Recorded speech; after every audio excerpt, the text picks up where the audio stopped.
안녕하세요. 다인꽃별입니다. 여러분, 혹시 이런 생각 해보신 적 있나요? 왜 내 삶은 이렇게 힘들까? 어떤 선택이 옳은 걸까? 어떻게 하면 더 강해질 수 있을까? 우리는 살면서 끝없는 고민과 선택의 기로에 서게 됩니다. 그런데 만약에 이 질문에 대한 답을 미리 알고 있었다면 어떨까요? 오늘 여러분과 함께할 철학자는 프리드릭 니치입니다. 니체는 단순한 철학자가 아니라 인생을 강하게 살아가는 법을 이야기한 사람이에요. 그의 명언들은 마치 삶의 지침서처럼 우리가 흔들릴 때 방향을 잡아줍니다.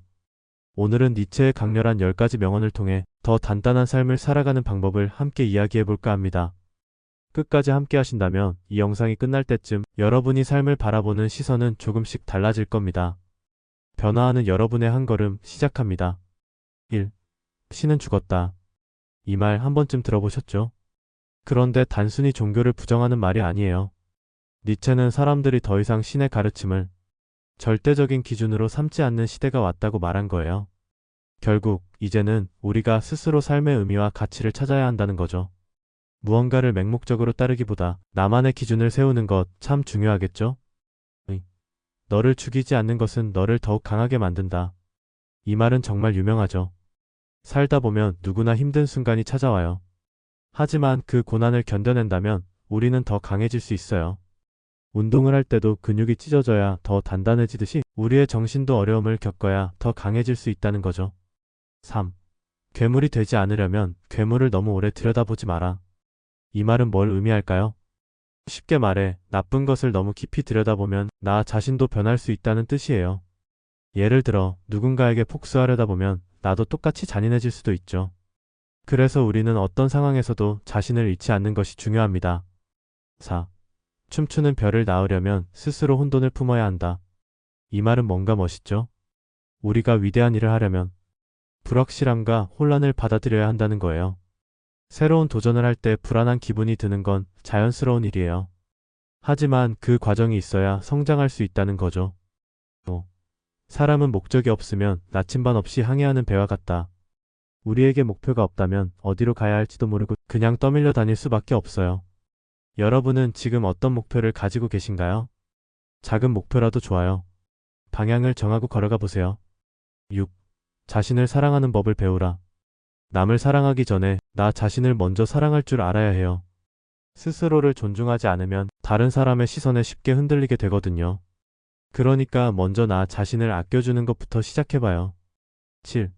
대부분의 사람들은 스스로 사슬에 묶여 있으면서도 자유롭다고 생각한다. 우리는 보이지 않는 규칙과 관습에 얽매여 살면서도 스스로 자유롭다고 착각할 때가 많아요. 그래서 가끔은 내가 정말 원하는 삶을 살고 있는지 돌아볼 필요가 있어요. 여러분이 원하는 삶은 어떤 삶인가요? 그 삶을 살고 있나요? 8. 우리는 반복적으로 행하는 그것으로 결정된다. 성공과 실패는 한순간의 선택이 아니라 작은 습관들이 쌓여서 만들어져요. 좋은 습관을 만들고 꾸준히 유지하는 게 결국 나를 결정짓는다는 거죠. 9. 고통 없이는 아무것도 성장하지 않는다. 우리 모두 고통은 피하고 싶죠. 하지만 고통이 없으면 성장은 없어요. 힘든 순간이 찾아올 때 그 시간을 성장의 기회로 받아들이면 어떨까요? 10. 언제나 나아가라. 멈추지 마라. 니체는 끊임없이 도전하고 앞으로 나아가는 삶을 강조했어요. 완벽해지려고 하기보다 매일 조금씩 나아가는 것이 더 중요합니다. 중요한 건 멈추지 않고 꾸준히 나아가는 것입니다. 지금까지 니체의 명언 10가지를 살펴봤습니다. 니체는 우리에게 단순한 철학적 개념이 아니라 더 강하게, 더 주체적으로 살아가는 법을 알려주었어요. 다시 한번 정리해볼까요? 너를 죽이지 않는 것은 너를 강하게 만든다. 힘든 순간을 이겨내면 더 단단해진다. 춤추는 별을 낳으려면 스스로 혼돈을 품어야 한다. 불안 속에서도 도전을 멈추지 말자. 우리는 반복적으로 행하는 그것으로 결정된다. 좋은 습관을 만들자. 여기서 가장 중요한 건 이 명언들을 어떻게 내 삶에 적용할 것인가입니다. 오늘 들은 말 중에서 가장 와닿은 말은 무엇인가요? 그리고 지금 여러분에게 가장 필요한 말은 무엇인가요? 여러분의 생각을 댓글로 나눠주세요. 이 영상이 도움이 되었다면 좋아요와 구독도 부탁드립니다. 다음에도 깊이 있는 이야기로 성장하는 시간 함께 하겠습니다. 다인꽃별이었습니다. 감사합니다.